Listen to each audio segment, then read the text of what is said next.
Sudah muncul ya, Ibu Bapak? Udah, Bapak. Oke, Ya, kita mulai sedikit kalau gitu. Kita nanti kalau gitu pada pertemuan kita nanti yang kelima, Ibu Bapak presentasi ya. Presentasinya sesuai dengan yang kemarin kita ya. Kita kemarin sudah ngobrol tentang uji fenomena. Jadi ada fenomena kita uji, ada isu kita uji, gitu ya. Pak Ivan, Pak Gayu, sama Ibu Yas masih ingat ya? siap. Oke, baik. Siap. Kalau gitu kita mulai sekarang yang keempat ini ya. Saya akan ngobrol sedikit tentang ini seperti biasa, saya selalu melakukan ini dulu. Ini saya matiin dulu, turn up dulu, oke. Diskusi kita tentang batas arsitektur hari ini, tentang MNSS, ini singkatan sebenarnya ya, tapi bahasa Inggris jadi Minimum Necessary Spatial Structure. Bahasa Indonesianya ambang minimum ya, ambang batas minimum untuk ruang gitu ya. Tapi ini masih bersifat hakikat, jadi belum kita turunkan menjadi operasional. Baik, nanti pelan-pelan saya akan ngobrol. Kemarin kita sudah ngobrol tentang fenomena dan uji arsitektural, begitu. Lalu kita akan bahas ini nanti apa kaitannya dengan ambang batas tadi. Jadi ini masih akan bercerita apakah sesuatu itu masuk ke dalam bidang arsitektur atau dia di luar arsitektur. Jadi banyak sekali kejadian-kejadian sekarang yang saya memberi istilahnya dengan drifting. Drifting itu kalau ngedrift gitu, Pak Ivan tahu nih, kalau mau naik mobil kita ngedrift itu kan loncat gitu ya, jadi belakangnya loncat. Nah, istilahnya drifting. Kita keluar dari jalurnya harusnya itu, tapi kita drift, jadi pantatnya keluar sedikit gitu. Nah, drifting architecture itu sangat spesifik dalam keilmuan kita sekarang. Kenapa? Karena kalau saya ngobrol tentang arsitektur, akan lebih keren, dalam tanda kutip, jika saya menggunakan antropologi, jika saya menggunakan etnografi, begitu ya, jika saya menggunakan fenomenologi. Padahal, kita suka lupa pada apa yang namanya arsitektur, gitu. Jadi saya ingin, mari kita luruskan kembali, supaya penelitian kita jadi benar. Kalau kemarin kita ngobrol tentang gender dalam arsitektur, artinya yang kita bicarakan itu gendernya sebagai pokok subjeknya, arsitektur menjadi latarnya. Berbeda ya, Pak ya. Jadi, kalau saya ingin berbicara gender dalam arsitektur, saya sudah masuk kepada ilmu sosial. Karena saya berbicara tentang gender, arsitektur hanya saya jadikan latarnya. Tapi, kalau saya ingin berbicara tentang arsitektur, saya akan bicara dulu tentang di dalam masjid. Di dalam masjid itu yang boleh beribadah atau yang wajib beribadah itu laki-laki. Betul ya Bu Yos ya? Jadi wanita tidak wajib. Tetapi karena kita berkata bahwa wanita itu derajatnya sama dengan laki-laki, lalu kita juga menyediakan tempat untuk wanita beribadah juga. Sholat bersama, sholat berjamaah. Nah, kalau saya berbicara arsitektur, saya akan berbicara bagaimana ruang jamaah tadi, ruang ketika kita sholat berjamaah tadi, memungkinkan untuk laki-laki dan perempuan melihat khotibnya dengan sama derajatnya, gitu ya. Pertanyaannya, ketika perempuan diletakkan di lantai atas, mezanin, atau diletakkan di belakang, lalu akan terjadi permasalahan, ya Pak ya, Ibu Bapak. Permasalahan karena desain saya itulah, sehingga lalu wanita dan pria, atau wanita, menjadi sulit untuk melihat dibanding dengan pria. Pokok bahasan kita itu ruangnya, pokok bahasan kita itu bentuknya, arsitekturnya, sedangkan gendernya tadi merupakan latarnya. Gitu. Sampai sini Ibu Yosnita, Pak Ivan, dan Pak Gayu paham ya? Iya. Ketika saya berbicara gender, saya sudah drifting.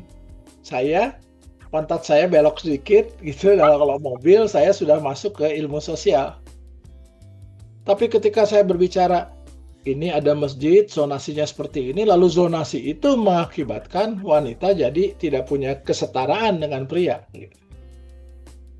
Lain ya, Pak ya? Oke. Kita masuk lagi pada hal yang lain contohnya. Contohnya misalkan gini, yang lagi diramein sekarang itu well-being, gitu ya. Atau stres misalkan. Saya ingin berbicara mengenai stres dalam arsitektur.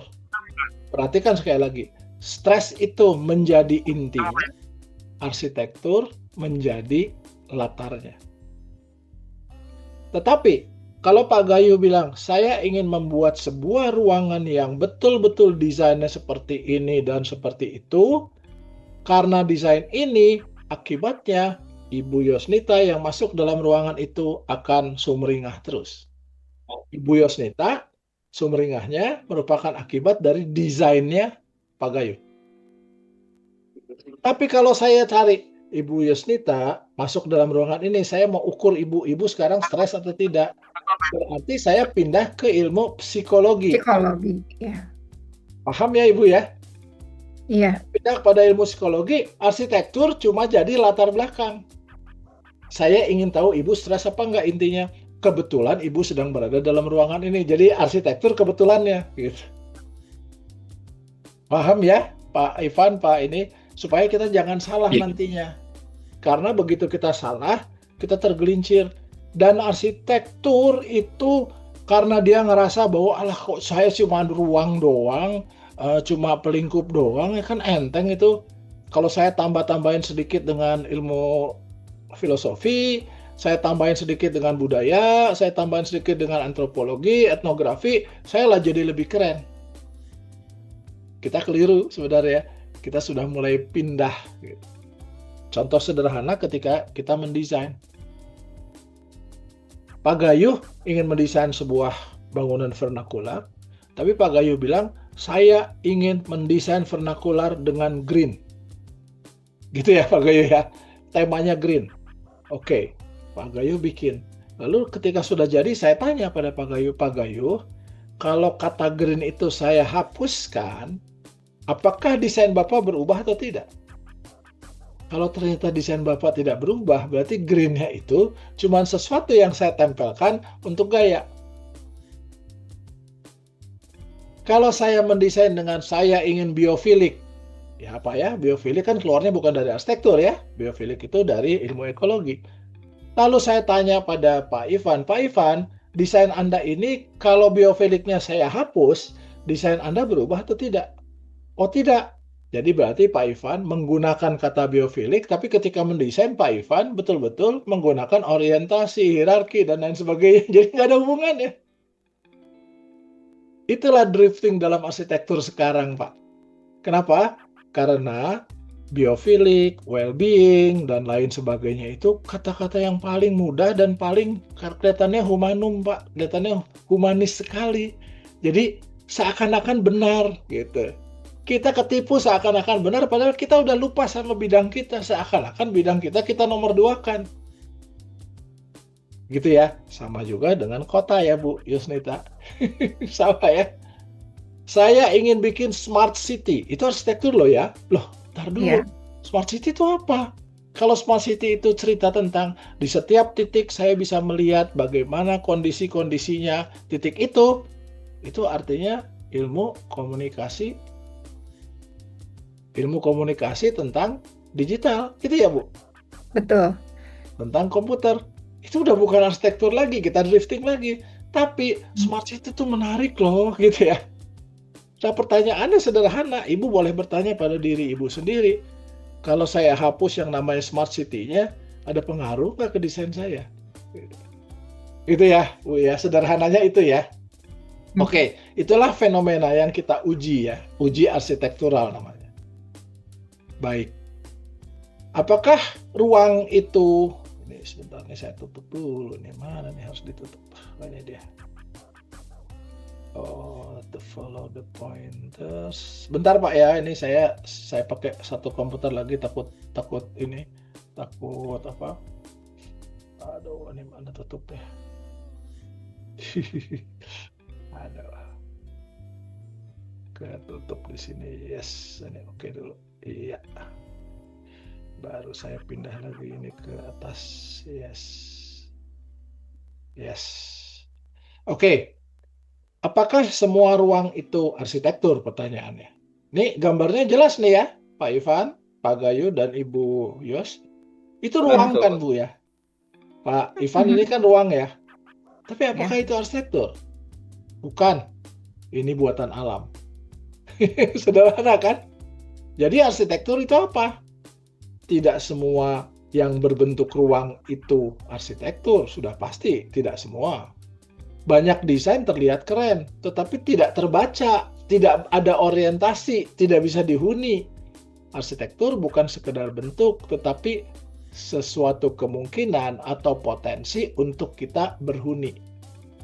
Berhuni itu artinya bukan tinggal ya, bukan cuma tinggal. Berhuni itu bisa melakukan kegiatan. Nah, ketika kita menemukan ruang seperti ini, belum tentu kita gunakan untuk berhuni. Tapi ini ruang loh Pak. Ya, ruang. Makanya arsitektur sangat mudah tergelincir dengan ilmu-ilmu geografi, sangat mudah tergelincir dengan ilmu kota, gitu ya Bu Yos ya. Oke. Analoginya seperti kursi. Bentuknya bisa unik, tetapi jika tidak bisa kita duduki, itu bukan kursi. Ada ruang, betul ruang, tapi tidak bisa kita gunakan, tidak berpotensi untuk dihuni, itu bukan arsitektur. Jadi, ruang bisa saja ada, tetapi tanpa menjadi arsitektur. Nah, ini yang harus kita betul-betul hati-hati. Ruang itu bisa ada, tapi apakah itu arsitektur? Ini yang menurut saya, ini yang harus kita hati-hati sekali.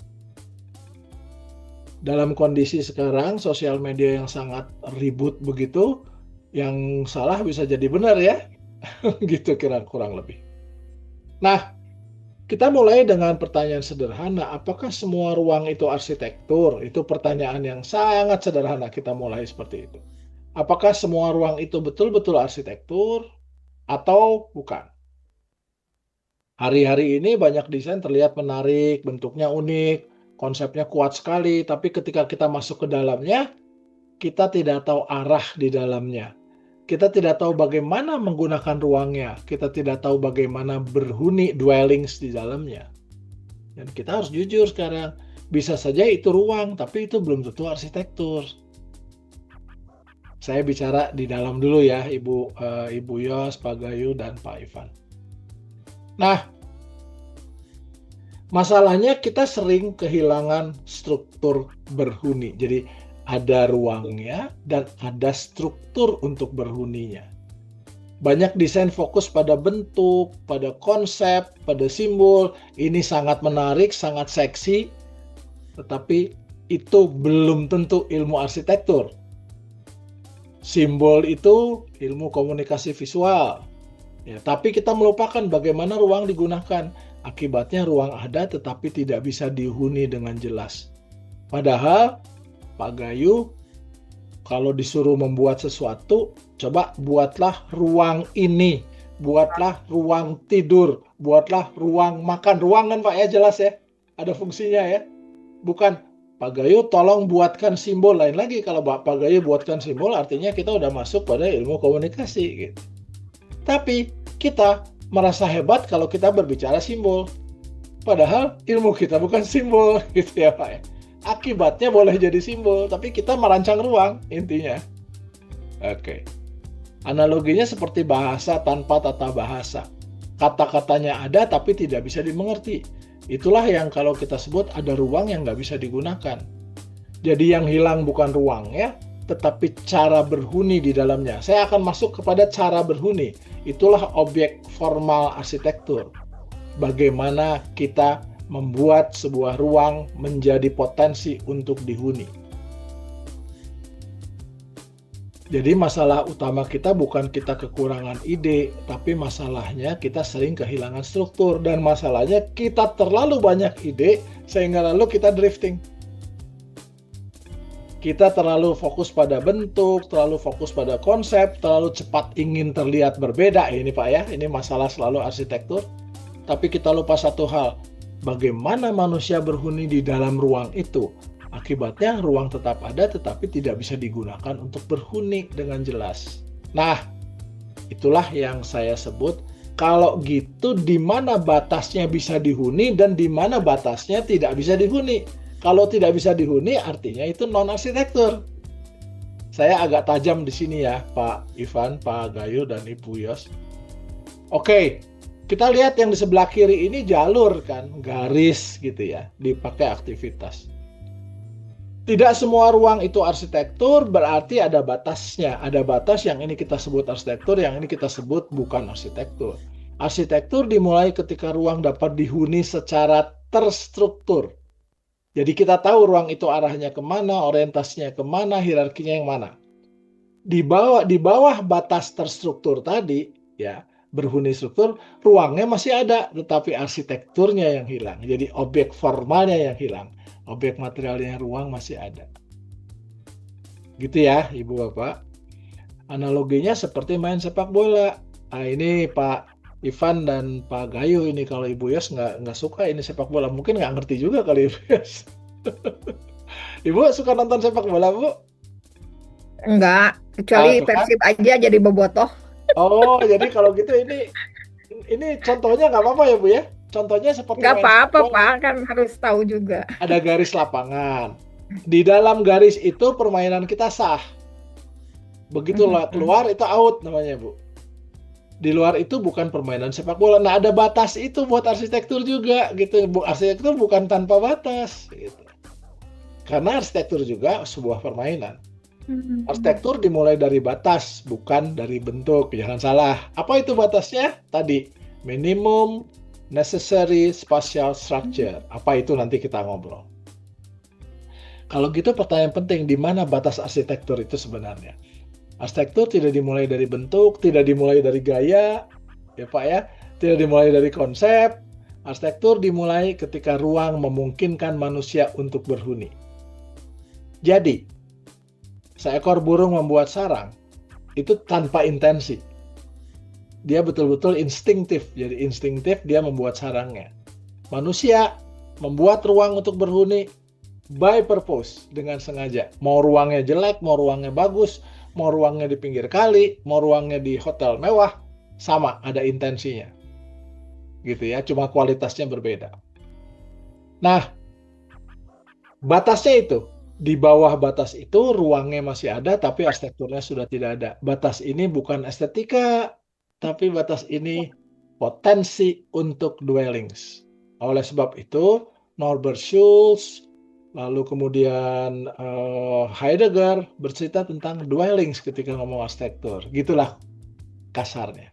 Nah, MNSS tadi ya, minimum necessary spatial structure. Necessary itu jadi penting kan. Merupakan ambang minimum keberhunian arsitektur. Nah, kalau kita tahu ambangnya, lalu kita tahu itu udah bukan arsitektur, ini kita arsitektur tahu ya.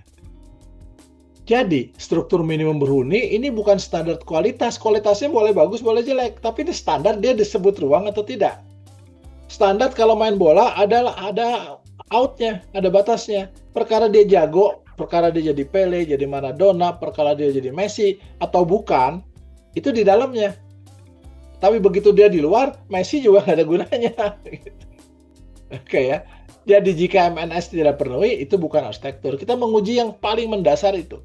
Ini merupakan hakikat dasar dari arsitektur. Analoginya seperti napas bagi manusia, bukan tentang sehat atau kuatnya, tapi tentang masih hidup atau tidak, mendapatkan nafas yang cukup atau tidak. Jadi MNSS, saya menyebutnya ambang minimum struktur spasial gitu, atau ambang minimum struktur spasial, betul. Jadi MNS bukan lagi tentang baik atau buruk, tetapi tentang masihkah masuk atau sudah keluar dari arsitektur. Itu batas dasar arsitektur yang kita suka tergelincir. atau kita suka sekali drifting. Jadi MNS ialah singkatan Minimum Necessary Spatial Structure.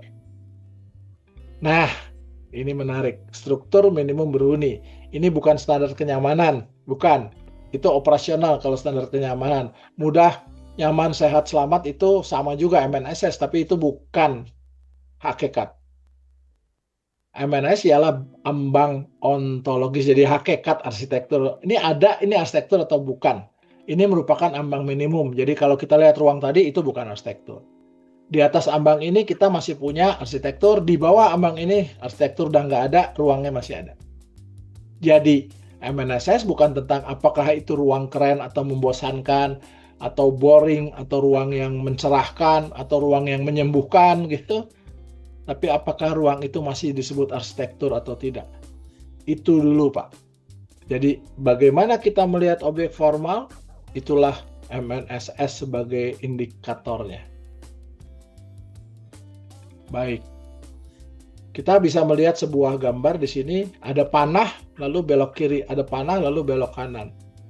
Apakah ruang itu yang mengantarkan tubuh kita sehingga kita harus belok kiri? Ataukah panah itu yang mengantarkan tubuh kita sehingga kita mau belok kiri? Panahnya. Berarti bukan ruangnya. Artinya, komunikasi visual yang penting di sini, bukan ruangnya. Gitu ya, Bu Yos ya? Ya. Jadi tanda-tanda itu kan komunikasi visual, itu ilmunya komunikasi visual di bahasa, Visual. itu di ilmu komunikasi, Oke. bukan kita. Apakah Tapi dia banyak membantu dibahas. ruangnya? Itu boleh. Ya. Tapi kalau ruangnya aja kita nggak tahu mau kemana, kita hanya belajar dari tandanya. Gitu ya. Oke, ya saya agak dalam sedikit. Jadi MNIS terdiri dari 4 indikator dasar ruang. Ada orientasi, tapi bukan oleh panah disuruhnya. Atau panahnya diganti dengan Pak Ivan berdiri di situ, belok kanan ya, gitu. Belok kiri ya. Kan nggak ada gunanya juga, itu bukan arsitektur kan. Itu Pak Ivan. Orientasinya, tubuh kita harus ada orientasinya. Ada pelingkup yang mengantarkan tubuh kita ke sana. Lalu ada akses, ada jalannya. Dan yang paling penting, orientasi, pelingkup, dan akses kita bisa membaca dengan tubuh kita, bukan hanya dengan mata kita. Kalau ini dengan mata kita kan ya Bu ya, oh panah ke kiri gitu.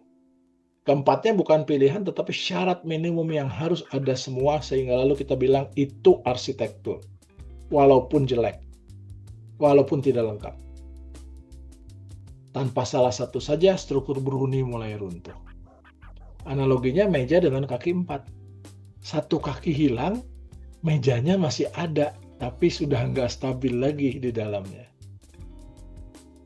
Jadi, ambang batas tadi bukan sesuatu yang harus lengkap sempurna, tetapi cukup ada untuk membuat ruang tetap menjadi arsitektur. Kita nggak bicara operasional, Pak, Ibu, Bapak. Kita bicara tentang dasarnya. Itulah yang kita sebut hakikatnya. Itulah yang kita sebut ontologinya. Gitu ya. Saya nggak bicara filsafat ya Pak ya, Ibu. Saya bicara hakikat dasar saja. Kita udah S3, jadi yang kita bicarakan hal seperti ini ya. Oke. MNSS bukan konsep abstrak. Harus bisa dibaca, harus bisa diamati, dan harus bisa diuji. Jadi struktur spasial, struktur ruang, yang minimum untuk berhuni, terdiri dari 4 indikator. Tadi itu indikator ya Pak ya, bukan ruang hakikatnya, indikatornya. Ruang ini bercerita tentang orientasi, ruang ini bercerita tentang pelingkupnya, ruang ini bercerita tentang aksesnya, ruang ini bercerita tentang keterbacaannya. Ini bukan elemen desain, tapi cara membaca apakah ruang masih dapat dihuni. Kalau kita sebut elemen desain, harus kita jelaskan orientasi itu desainnya apa, pelingkup itu apa. Gitu. Tapi ini persyaratan dasarnya. Gitu ya. Oke.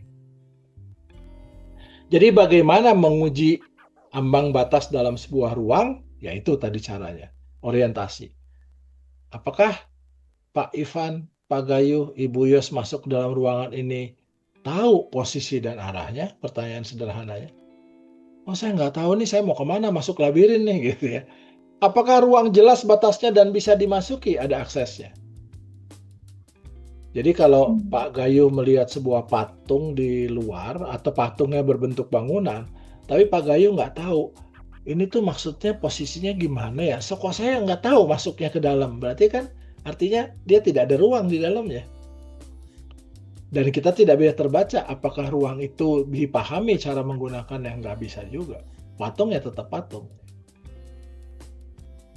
Analoginya seperti kita masuk rumah orang lain, jika kita tidak tahu arah masuk dari mana, dan tidak tahu harus kemana, kita tidak benar-benar di dalam ruang yang dihuni. Itu yang kita sebut no man's land atau no man's space gitu ya. Ruang yang tidak bisa dibaca, tidak bisa benar-benar dihuni. Jadi, kalau Pak Gayuh masuk ke dalam ruangan gambar ini, tapi Pak Gayuh tidak tahu arahnya kemana, coba ya, Ibu Bapak, kita masuk ke dalam ruangan yang digambar kanan, kita tahu ada lubang di tengah, arahnya ke sana, dan arah itu dibedakan oleh lantai yang berbeda, begitu ya. Tapi kiri kanannya tidak menunjukkan apa-apa, nggak ada panah, nggak ada apa-apa. Bahkan ada garis-garisnya vertikal, bukan horizontal, tapi kita tahu, oh ke sana arah kita. Gitu. Abstrak ya, Ibu Bapak, tapi ini penting sekali. Gitu. Sekarang kita ubah menjadi alat uji. Ketika kita melihat ruang, tanyakan, apakah saya tahu posisi saya? Apakah saya tahu arah saya? Apakah saya tahu bagaimana masuk dan nanti keluarnya? Apakah saya tahu bagaimana menggunakan ruang ini? Apakah batas ruangnya jelas? Apakah ambang batasnya jelas? Itulah uji MNS-nya. Dan yang paling penting, apakah saya tahu bagaimana menggunakan ruang itu? Jika jawabannya tidak jelas, maka ruang itu mulai kehilangan sifat arsitekturnya. Jadi kita udah mulai lebih tajam sekarang. Arsitektur tuh itu, gitu. Bukan sekedar ruang. Oke. Jadi, apa saja yang bukan ambang batas tadi? Mari kita lihat. Ambang batas bukan kenyamanan. Nyaman itu bukan arsitektur. Nyaman itu ilmu dari psikologi. Estetika itu, indah itu belum tentu dapat dihuni. Indah itu ilmu dari komposisi. Makna itu sama dengan struktur ruang. Bukan, makna tidak sama dengan makna itu bukan budaya, bukan simbol, tapi batas tadi. Cuma ada 4 pertanyaan yang saya ulang pertanyaannya. Apakah saya tahu posisi saya? Apakah saya tahu arah saya? Apakah saya tahu bagaimana masuk dan keluar? Apakah saya tahu bagaimana menggunakan ruang ini? Itu batasnya jelas artinya. Gitu ya, Pak Ivan? Oke. Analoginya seperti mobil, warnanya bagus, tapi kan belum tentu bisa jalan. Desain keren, belum tentu bisa dikendarai. Jadi yang terlihat baik dapat memperkaya arsitektur, tapi tidak membuatnya lalu menjadi arsitektur. Panah tadi bisa memperkaya arsitektur, tapi kalau cuma panah tadi arahnya, itu bukan arsitektur, gitu ya. Dia tidak bisa membuat arsitektur. Oke, jadi saya akan bawa sedikit ke arah yang tajam, gitu ya. Jadi banyak yang mengira bahwa arsitektur itu tentang kenyamanan. Tadi, kalau kenyamanan itu bukan bidang kita. Keindahan, itu komposisi. Arsitektur itu budaya, ya bukan. Arsitektur bukan budaya. Arsitektur ya ruang yang tadi, sederhana tadi. Ruang bisa berhuni. Budaya memperkayanya, keindahan memperkayanya, kenyamanan memperkayanya. Sehingga lalu ketika Pak Gayu bilang tripartit, itu memperkayanya, tapi ruangnya harus ada dulu. Kalau Pak Gayu ngomong tripartit, artinya Pak Bayu bicara tentang komposisi, gitu ya. Bukan ruang arsitektur. Dan komposisi bisa diterapkan di mana saja. Semua itu bisa ada, tapi itu bukan syarat minimumnya ya. MNS bukan tentang baik buruk. Dia tentang apakah masih punya potensi untuk dihuni atau tidak. Drifting arsitektur sekarang. Kita terlalu banyak ingin cerita yang lain karena arsitektur itu terlalu banyak ilmu yang masuk ke dalamnya sehingga nyaris kita lupa tentang dasar arsitekturnya. Makanya saya kembalikan pada batas arsitektur itu dulu. Jadi jangan salah ya. Jadi sekarang Ibu Yusnita bertanya, kalau gitu apakah plaza itu arsitektur? Apakah ruang-ruang kota itu arsitektur? Pertanyaannya sama, Bu. Saya balik ke sini ya, Bu ya. Apakah ketika Ibu di sebuah plaza tadi tahu posisinya, tahu saya jalannya ke sana? Apakah saya tahu arah saya? Tahu. Saya tahu bagaimana masuk dan keluar plazanya, tahu. Apakah saya tahu bagaimana menggunakan ruang ini? Tahu. Ibu sudah masuk ke dalam ruang-ruang yang mendukung kehidupan arsitektur, gitu ya, potensinya. Walaupun tidak lengkap. Ambang batasnya ada, tapi tidak lengkap. Yang paling lengkap apa? Intinya, sebuah bangunan itu lengkap, gitu. Tapi, kota pun boleh masuk ke dalam arsitektur sebagai sebuah disiplin. Nanti kita cerita tentang itu. Ya, apa batas-batas itu.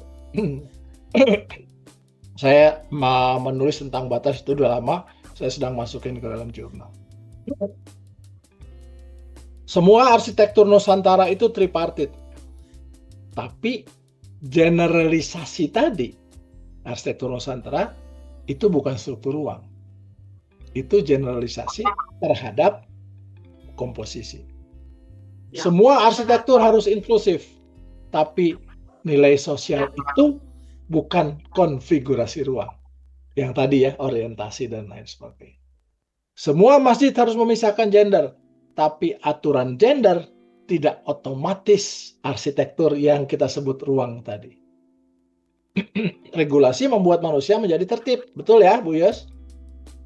Tapi regulasi kota tidak serta-merta arsitektur. Jadi harus ditajamkan, gitu ya. Yang mana yang kita masukkan dalam arsitektur.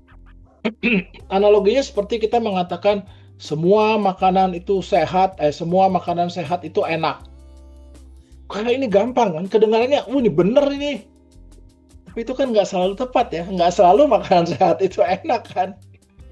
Tapi kesannya itu, zaman sekarang yang selalu dibuatnya seperti itu. Yang sering diulang, bisa benar secara sosial, yang sering diulang. Tapi belum tentu benar secara arsitektur. Kita punya keilmuan arsitektur. Gitu. Jadi hati-hati ya, Ibu Bapak sekalian. Kita suka terjebak, suka tergelincir. Di sini banyak penelitian S3 yang gagal sebenarnya. Walaupun dia berhasil, dia jadi S3.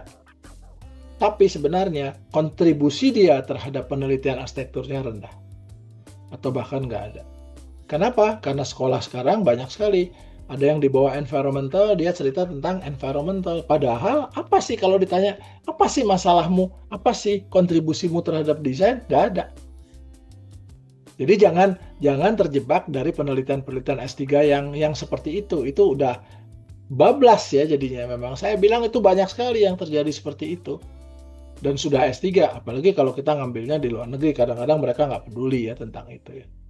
Tapi kalau di sini saya ingin Ibu Bapak betul-betul sadar bahwa nanti kontribusinya betul-betul buat arsitektur gitu.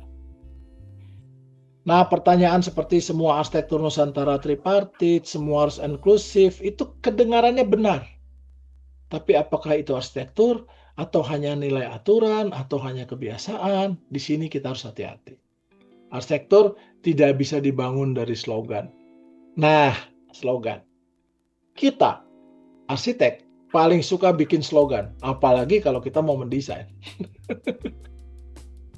Betul ya Pak Gayu, Pak Ivan, benar ya? Apalagi kalau di studio, waduh, udah deh. Tema kamu apa? Lah, nanti temanya nggak ada hubungannya sama sekali. Tema saya itu bernapas, oke.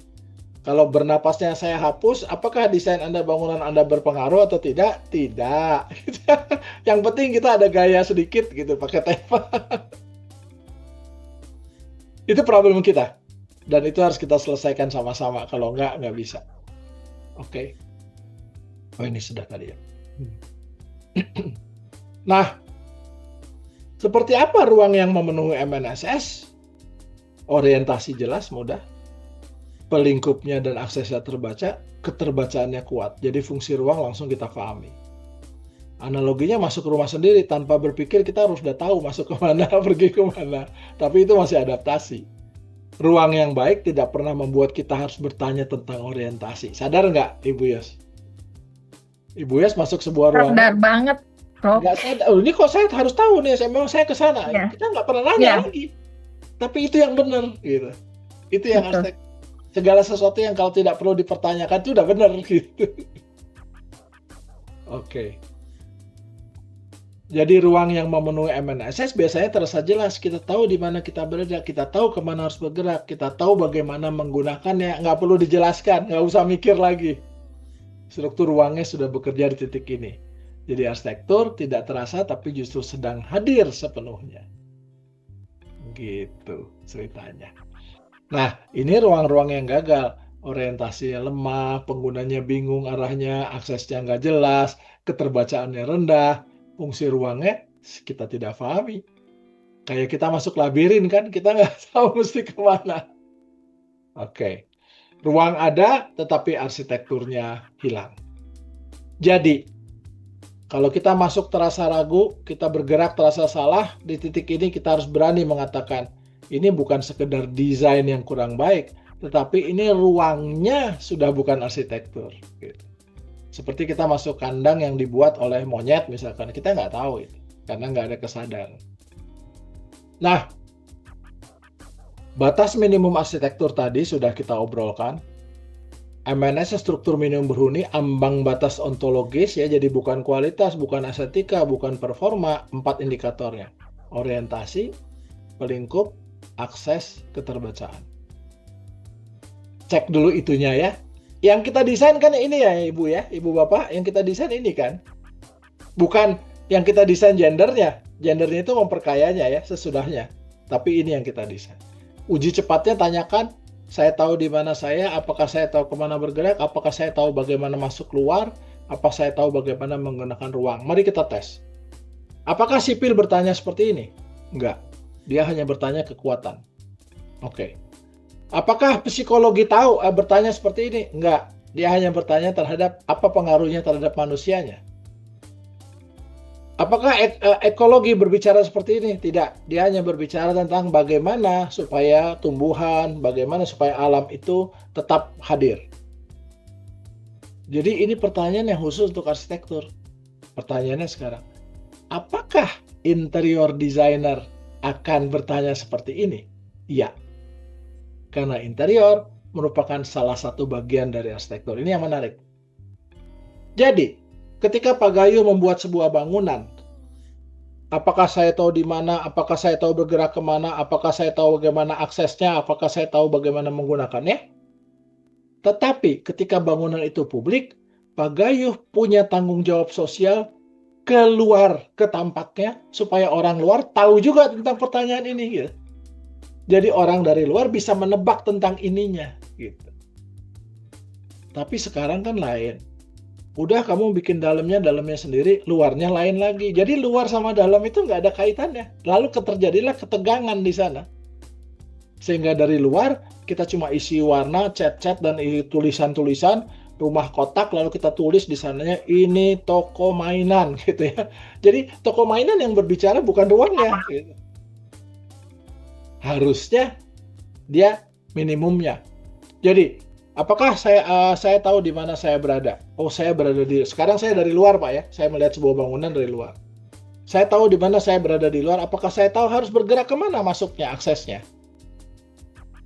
Itu artinya kita tahu bahwa di dalam ada ruang.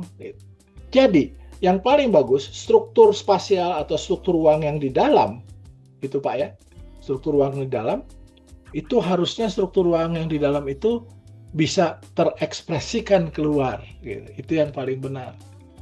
Tapi sekarang kan enggak, udah deh luar sama dalam lain deh. Gitu. Nah, itu kita bicara bukan arsitektur. Contohnya ketika kita lihat film Cowboy, Pak, itu kan cuma latar aja ya, Pak ya, depannya, dalamnya nggak ada. Kan bukan arsitektur. Itu dekor namanya, decorated set namanya. Itu bedanya. Jadi penuh dengan penipuan. Nah, struktur ruang itu dibentuk oleh pelingkup. Dibentuk oleh pelingkup tadi ya, orientasi, pelingkup, akses, keterbacaan. Seluruh pelingkup itu kita sebut struktur spasial. Struktur spasial berbeda dengan struktur ruang. Struktur spasial itu pelingkupnya, sedangkan struktur ruang ketika kita mengalaminya, tubuh kita dengan pelingkup tadi, lalu menjadi satu, itulah yang kita sebut struktur ruang. Gitu ya Pak ya. Beda ya, nanti kita obrolin itu ya. Pelan-pelan. Jadi, di batas itu arsitektur dipertaruhkan. Arsitektur bukan dimulai dari ide. Nah, tadi ide saya green bukan, tapi dari kemungkinan untuk berhuni dulu itu. Kalau kita sudah tahu itunya semua, baru kita ngomong arsitektur. Seperti napas, selama masih ada napas minimum, kita masih hidup. Di bawah nafas minimum, kita tidak hidup lagi. Sedikit saja turun batas, arsitektur hilang tanpa kita sadari. Makanya ini sangat hati-hati kan, slippery ya. Jadi sedikit aja terpeleset, kita drifting. Gitu. Saya cuma hari ini ingin bicara tentang batas itu supaya kita lebih tajam untuk melihatnya. Kurang lebih seperti itu. Monggo silahkan kalau ada yang mau ngobrol tentang berikutnya. Ini saya stop share dulu. Stop sharing. Oke, kalau nggak mau nih. Masih. Saya boleh ini dulu nggak? Boleh silakan. Sebentar. Ini saya. Mungkin nanti Pak Pur harus sabar dengan saya karena saya sudah lama meninggalkan. Oh, nggak apa-apa. Tapi bentar Bu, ini tadi, saya stop dulu. Stop ya, share. oke. Yes. Pak Ivan, saya tergelitik tadi penjelasan Pak Pur hari ini bagaimana kita kembali ke arsitektur. Pak Pur mungkin sekarang kan sedang ramai ya yang namanya sertifikat layak fungsi. Oke. Kajian bangunan gedung, Ya. bidang arsitek. Selama ini tuh saya suka nyari-nyari yang sebetulnya yang diperiksa arsitekturnya tuh apa. Gitu loh. Kenapa? Karena di data simaknya itu tadi yang kata Prof itu bahwa itulah simbol-simbolnya yang justru yang kita nilai. Padahal selama ini tuh saya suka ini tuh sebetulnya arsiteknya apa sih gitu ya? Kok yang kita nilai kenyamanan gitu kan? Nah ini, tapi tadi setelah betul loh sebetulnya aksesnya di mana kita ketika masuk ke dalam bangunan yang kita audit ini, kita periksa ini, secara bangunan gedung dia memenuhi fungsinya, kemudian bagaimana tadi respon tubuh kita memang mengenal tanpa harus kita dibantu dengan simbol-simbol tadi, gitu ya Prof ya. Ya. Nah ini kejauhan sebetulnya. Saya kan ngurusin SRF itu udah hampir 5 sampai 7 tahun itu saya tuh kadang kayaknya arsitek itu nggak ada yang harus saya nilai ya gitu karena yang dinilai justru lebih ke strukturnya, ke mekanikalnya. Padahal dan dianalogikan sama para ya senior saya atau itu bahwa arsitek itu hanya skin kalau di badan kita gitu. Yes. Strukturnya ininya gitu kan. Terus nah itu ini yang menarik ini Pak Gayu, Pak Ivan. Kejawab gitu. Katanya Ibu ini bisa melakukan kajian buat S3-nya kritik tentang layak fungsi. Nah, bisa dari situ kan? Ya, bisa. Ya, itu kayaknya ini deh, Pak Ivan. Akhirnya saya ketemu deh. Jadi saya tuh dari kemarin bingung ya. Yang mau saya tuh mau narik dari SLM itu ke arsitekturalnya apa gitu loh. Karena saya merasa selama ini juga, saya tuh arsitek, tapi saya nggak bisa menilai bangunan-bangunan. Selama ini cuma standar Ibu, cuma angka-angka doang, cuma simbol. Betul. Terus ya karena situ sudah karena itu kan ketika kita harus dinyatakan layak fungsi itu harusnya memenuhi MNS tadi gitu. Betul. Tapi bukan MNS ya yang tadi kenyamanan, justru secara arsitekturalnya. Betul. Oke, Jadi Pak Ibu. Ada dua ya Bu ya. Yang pertama itu ada hakikatnya, lalu sesudah itu dioperasionalkan ya. Hakikat tadi dioperasionalkan, tapi hakikatnya itu harus terpenuhi dulu. Ya. Gitu ya. Nah, betul. Ini menarik nih kalau Ibu selama ini saya membuat itu menjadi disertasi, boleh Bu? Iya, soalnya saya dari kemarin-kemarin itu yang saling berdebat itu pasti orang struktur sama orang MEP, lebih ke operasionalnya. Nah, saya itu sebagai arsitektur cuman paling ngitungnya kebijakannya, rasio-rasionya, simbol-simbolnya. Nah, justru hari ini kejawab. Makasih banget ya Pak Pur. Dari kemarin itu saya ngelamun ini, saya tuh mau bikin apa sih sebenarnya, cuman memang ketertarikan saya di sertifikat layak fungsi ini secara arsitekturalnya apa, malah saya ke struktur dulu kemana-mana. Nih Pak Ivan kan juga TPA nih. Tadi kita banyak diskusi Pak Ivan. Begitu mungkin ya Pak Pur ya. Yes. Harusnya MNS-nya itu yang jadi, itu siap. Ada persyaratan dasar tentang hal-hal seperti itu yang menjadi mutlak sebenarnya. Bukan strukturnya kuat atau tidak, itu kan nanti ya Bu ya. Itu kan kemarin kita cek dari Undang-Undang Bangunan Gedung ya Bu. Mudah, Betul. nyaman, sehat, selamat. Itu ya, ada 4 ya Undang-Undang Bangunan Gedung ya. Ya. Nah, itu operasionalnya sebenarnya. Tanpa itu juga, itu bisa mudah, nyaman, sehat, selamat bisa belum tentu arsitektur ya Bu ya. Betul. Iya, benar tadi yang Prof sampaikan. Iya. Harus ada dulu arsitekturnya, baru ini dia memperkuat arsitekturnya tadi. Ya. Jadi ruang yang bisa dihuni tadi, jadi Ya. ada objek formalnya, itu ruang bisa dihuni, lalu yang ini menyempurnakan dia ya, menyempurnakan ruang yang untuk bisa dihuni. Kalau gitu Ya. nanti Ibu boleh cerita tentang, saya akan kasih nanti tulisan saya tentang batas-batas arsitektur. Ada Ya, batas boleh. hakikatnya, ada batas disiplinnya. Ya, Prof, Oke. itu aja. Soalnya itu memang apa ya? Dari pertama saya melakukan kajian tentang bangunan gedung, secara arsitektural itu saya tuh nggak nemukan. Udah Jadi mulai lebih ke kerasa ya. simbol.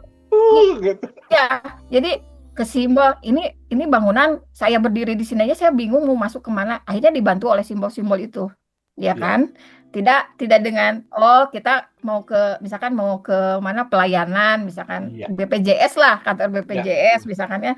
Kita harus nunggu malah muter-muter dulu kemana ini bangunan seperti apa gitu. Nah, akhirnya mungkin di situ jawabannya. Ya.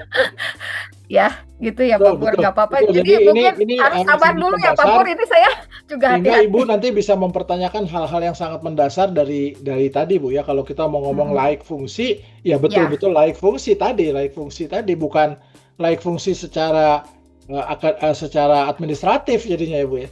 Ya, betul. Karena yang sekarang terjadi itu baru secara administratif. Yes. Tapi secara arsitekturalnya itu belum saya temukan.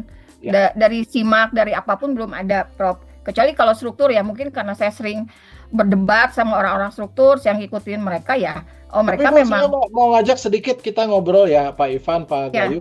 Saya ingin cerita tentang objek formal dan objek material ya. Kita ngomong tentang sipil ya, struktur tadi. Struktur ya. Ini arsitektur suka nyasar nih, suka drifting. Objek material dari sipil bisa bangunan, ya Bu ya. Bisa bangunan ya, objek materialnya sama ya. Bisa juga jembatan, bisa jalan. Tapi kita ngomong yang bangunan, sama ya.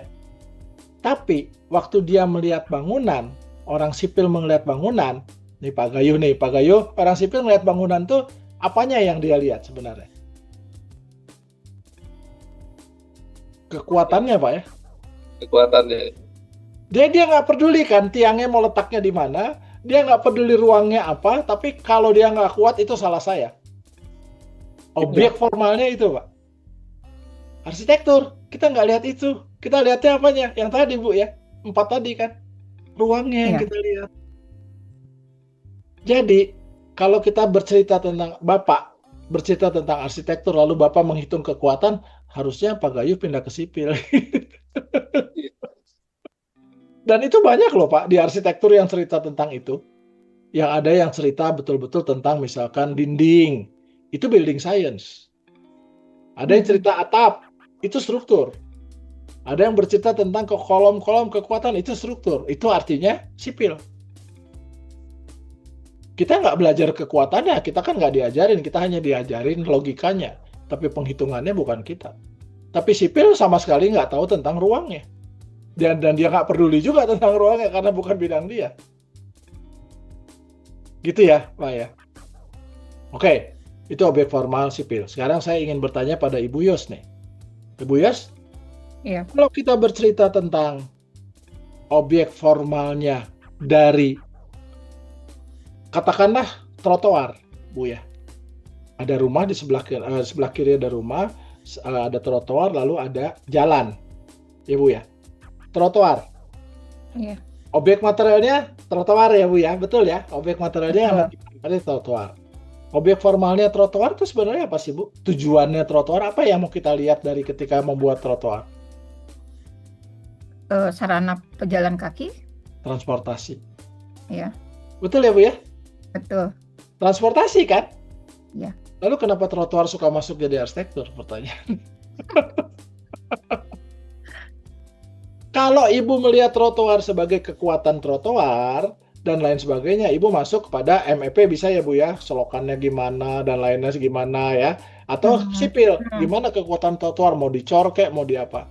Tapi ketika Ibu berbicara trotoar ini sebagai salah satu Arsitektur. pendukung untuk berhuni, kalau ada trotoar ini lalu saya bisa melihat bangunan itu dengan baik dan saya bisa masuk ke bangunan itu, Ibu cerita tentang arsitektur. Ruang untuk berhuni, itu ya Bu. Mhm. Jadi ketika Ibu bercerita tentang tata kota atau aturan-aturan kota yang administratif bukan arsitektur. Tapi ketika Ibu bercerita tentang koefisien yang lalu membuat ruang itu menjadi bisa dihuni atau tidak bisa dihuni, Ibu bicara arsitektur gitu ya Bu. Mendukung. Nah, itu ada batasnya Bu. Nanti saya kasih buat Ibu khusus. Ada yang namanya inti arsitektur, ada yang spektrum arsitektur, ada yang spektrum disiplin, gitu ya Bu ya. Nanti ada yang intinya disiplin gitu. Ada nanti tulisannya sedang saya kirim ke jurnal, tapi Ibu saya kasih yang bahasa Indonesianya boleh. Yang itunya kan bahasa Inggris. Nanti saya kasih Bu. Biar Ibu baca itu ya sedikit ya. Ya, makasih Pak. Oke. Baik. Gimana Pak Gayuh dan Pak Ivan? Monggo ngobrol. Apa yang mau ditanyakan silahkan, atau apa yang mau monggo. Saya minum dulu. Monggo Pak Ivan.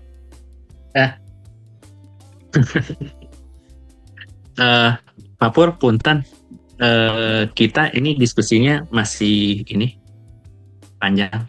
Apa mau break dulu untuk sholat, punten? Enggak, ini udah selesai 10 menit Pak. atau udah selesai? Udah selesai. Oh. Cuma ini lagi ngobrol sedikit apa gitu. Oh, ini mau maghribnya mau habis ya? Belum maghrib. Belum. Mungkin nanti Iman ada digeser aja Pak Pur ya. 6:30 atau 6:15. Boleh, bebas. Sholat dulu. Ya, Bebas. Nanti untuk yang berikutnya kita geser 6:30 gitu. ya. Atau Setuju, setuju. 6:15 Kagok juga Pak, saya boleh juga kok. masih sibuk kalau sore gitu Pak. Ya 6:30 lebih 7 aman. pas. Oke ya, Iya. 6:30 ya. Ya. Tolong Ya. diingatkan, nanti kita geser 6:30 ya. Tapi jangan lupa Ya. isi presensi, nanti saya yang isikan. Nanti Pak Ivan tolong divalidasi ya. Oh iya. Baik, kalau gitu kita cukupkan dulu. Ibu Bapak jangan lupa minggu depan presentasi. Presentasi yang Dikirim kemarin dulu ya. Prof. Tulisannya minta dulu biar saya baca. Boleh. Mau Kayaknya ngobrol saya dulu udah sama mulai saya boleh, ini. tapi presentasinya tentang fenomena isu yang kemarin ya, yang Ya, tiga itu betul. kan sudah ada Ya. ya. Baik, Oke. kalau gitu. Monggo Makasih. sama-sama Ya, matur nuhun pisan. makasih. Abi, Pak Pur. Assalamualaikum. Ya. Matur sembah Ya. nuwun Pak Ya, Gayuh. ya. Ya, Kita selesaikan hari ini, Iya. sudah cukup dulu. Nanti ini saya masukkan ke dalam, atau saya kirim nanti seperti biasa yang dikasih Pak Ivan ya. ya, baik.